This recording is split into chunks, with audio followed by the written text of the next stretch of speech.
L'Italia, peraltro, se lo ricordo male, è la terza potenza marittima in Europa dopo l'Olanda e il Regno Unito. Ringrazio dell'invito ed essendo ospite degli imprenditori cercherò di fare una notazione che riguardi gli imprenditori.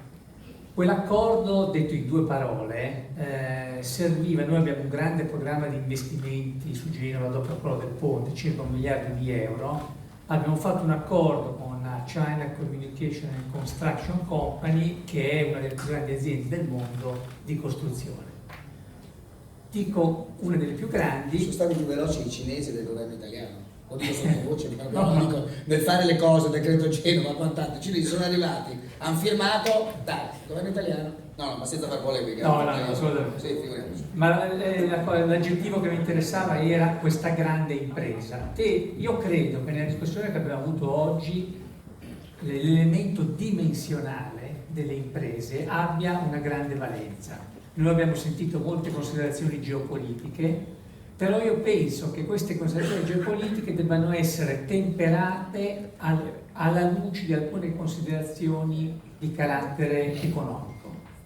Io dubito che, dopo aver visto che il settore marittimo è fondamentalmente affidato a 3 grandi alleanze mondiali, che il settore dei terminalisti ha 4-5 operatori a livello mondiale, tra cui diversi affaristi, dopo aver visto che il settore della logistica è conteso tra Amazon da una parte e Jack Ma dall'altra, io dubito che un settore così concentrato rischi il collasso per meri motivi geopolitici. L'Italia da questo punto di vista ha una sua fragilità perché ha un tessuto imprenditoriale di piccola e media dimensione. Noi abbiamo fatto questo accordo con questa società perché, come ha detto prima Rampini, noi abbiamo in Italia Salini in Pregilo e poi una serie di difficoltà aziendali che hanno impoverito la capacità costruttiva nel settore anche delle infrastrutture di trasporto di quella che era una volta un grande settore. Avevamo molti grandi settori in Italia fino a qualche decennio fa. I tedeschi sono riusciti ad andare in Cina perché hanno un grande settore manifatturiero, i francesi sono riusciti ad andare in Cina perché hanno un grande settore nella grande distribuzione. Io penso che gli imprenditori italiani abbiano una grande chance di andare in Cina, riequilibrare un po' il fatto che noi abbiamo dalla Cina più importazioni che esportazioni verso di loro. A livello di Far East questo si controbilancia, perché dove abbiamo operato tradizionalmente negli anni come Giappone e Corea, le esportazioni sono più significative, in Cina no. Dobbiamo cercare di riequilibrare il rapporto con la Cina sfruttando le grandi potenzialità di quel mercato e quindi imprese italiane che riescano a penetrare anche il mercato cinese. In questo senso sono chiaramente più ottimista rispetto ad alcune considerazioni un po' timorose rispetto a questo rapporto con la Cina che abbiamo sentito questa mattina. Quindi oggi lei immagina, diciamo, il porto di Genova, già lo è, ma insomma, come un hub che ha un ruolo addirittura a livello mondiale?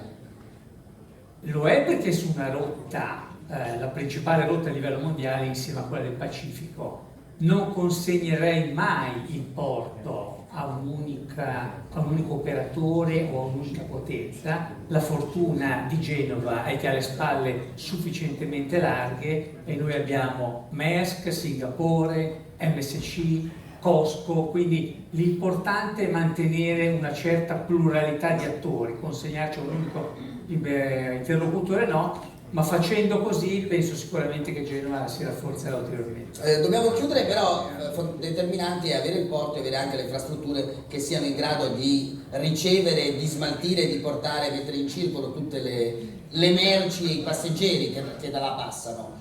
Dopo il ponte Morandi come stanno andando le cose? Ha visto a distanza quasi di un anno un miglioramento?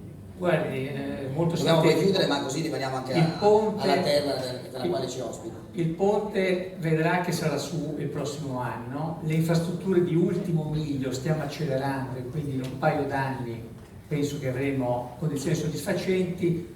Il terzo valico è in realizzazione, abbiamo sentito prima Gentile. Se chiudiamo bene la tratta a nord del terzo valico, la cosiddetta Tortona-Milano, il corridoio Genova-Rotterdam sarà completato con grandi benefici per il nostro paese.